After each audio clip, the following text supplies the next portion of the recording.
Hello and welcome back to the Stronghold. I'm the Magi, and sometimes here around the Stronghold, we have to talk about some hard truths. That's right, the problem with Arena isn't always the shuffler or the economy. Sometimes it's. Oh, wait, hold on, guys. My producer's handing me a note here. We couldn't have done this before we started recording. I mean, this is awkward. Apparently, I'm supposed to be talking about the blue-red deck and the problems with it, not you are the problem. So stay tuned for that. Before we get into all that, take just a second and smash the like button. Truly, it'll only take a moment to do all of those YouTube things, and it really helps the community.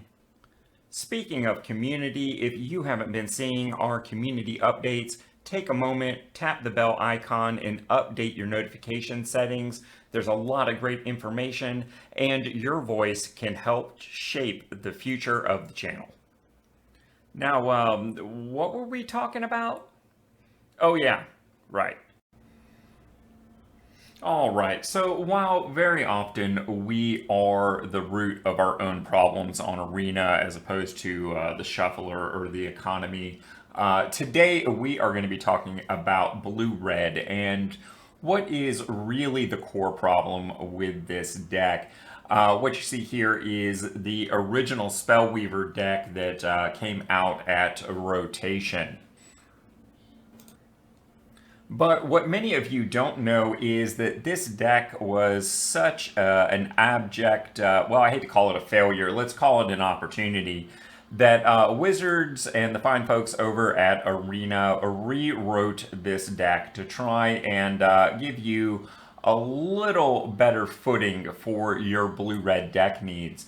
They straight traded out the Festival Crasher for the, in my opinion, pretty much strictly better electrostatic infantry. They dropped out Reckless Impulse, Cathartic Pyre, Thirst for Discovery, Spell Rune Painter, and Seize the Storm. The only thing that I have an issue there is dropping one of the Thirst for Discoveries. That is actually a card that's seeing Tier 1 play. In place of those cards, they gave you 2 Lightning Strikes, which is pretty nice. Balmor, which seems to be part of the solution for this deck, so that's a big step in the right direction. And they also gave you a copy of Twinferno and Revenge of the Drowned, which, if whoever made those decisions is listening to this video, please comment and let me know what you're thinking here. The really best I can do is Revenge of the Drowned does at least give you a body, which is kind of part of the problem here. The current blue-red spells deck, at its very best, wants to go wide and pump the team with Balmor. So you need to have a bunch of creatures in your 60 count cards. You also need a bunch of spells to make that happen. And finding the right balance has been exceedingly difficult.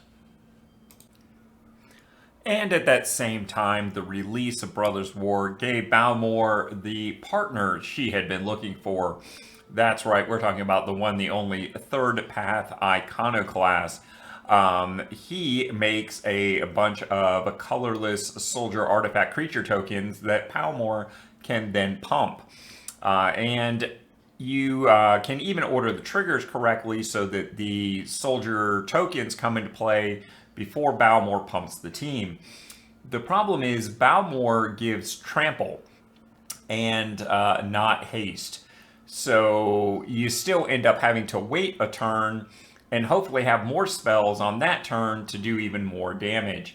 So the timing aspects here are a touch off. What Balmor really wants is haste, or even better, maybe give the tokens less relevant creature types and go with something like Wizard that really isn't terribly relevant in Standard right now. And instead give them prowess triggers. Now that would be very interesting. But nonetheless, the powerful combination of Balmor and a third path Iconoclast gave us a relevant blue-red deck in the meta for the first time this standard year. And let's take a moment and take a look at that meta version of the deck.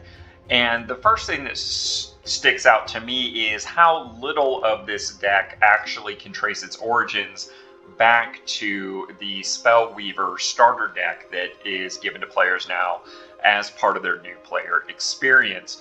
Of course, we see some of the very familiar staples. Consider Fading Hope, Play with Fire, make up the 1-drop slot. Make Disappear 2 copies, that's very much a staple within the meta.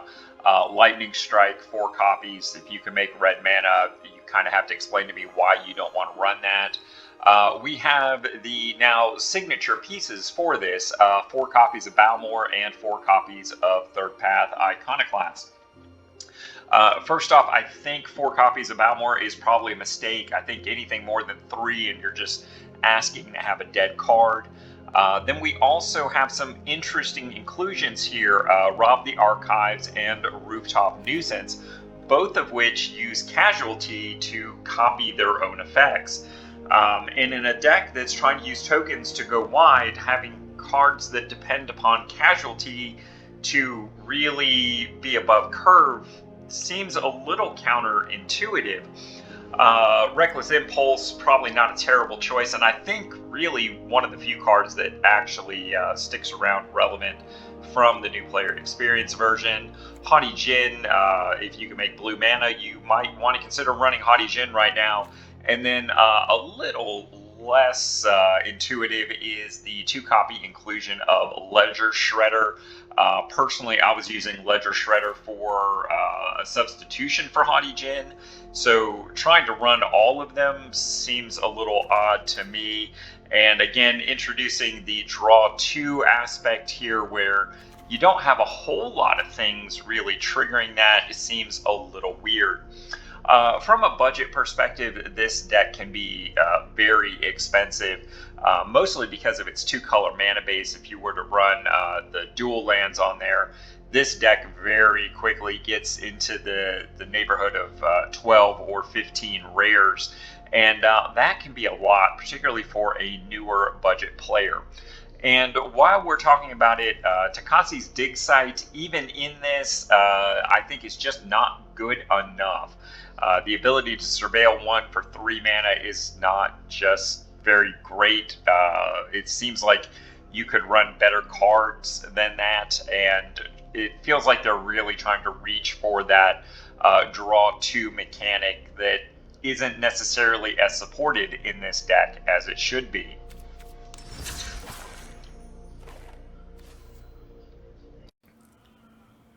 But even with all that, the blue-red Izzet deck is very lacking in the meta, coming in at approximately 0.58% of the meta, but with a somewhat impressive 63% win rate. The biggest sin of this deck, though, is trying to be 2 different things. When we look at the mono blue tempo deck with an over 3% of the meta, not only are you not having to worry about a 2-color mana base, but you're getting a deck that is potentially a lot easier to build and has a nearly identical 61% win rate. And of course, mono red has a similar tale. Not only are there 5 or 6 different versions of mono red making up 15% or more of the meta that can be built anywhere from 0 to 8 wild cards. And the lowest win rate that I found on any red deck was a 58% win rate against the meta, which is pretty darn good considering a lot of the meta is actually gunning against mono red right now. So all in all, is it blue-red? Just not quite there yet. I really think this deck either needs to be able to give its tokens haste, or for tokens to have prowess, or something. If they were to address some of these things in an Alchemy update, I think this deck would be a real force in the meta. But until then, I think it's still just not quite worth our time as budget free-to-play players. And folks, before you go, make sure you've subscribed to the channel so you don't miss out on a thing. because I know I can't change the magic economy all by myself, but I think we can.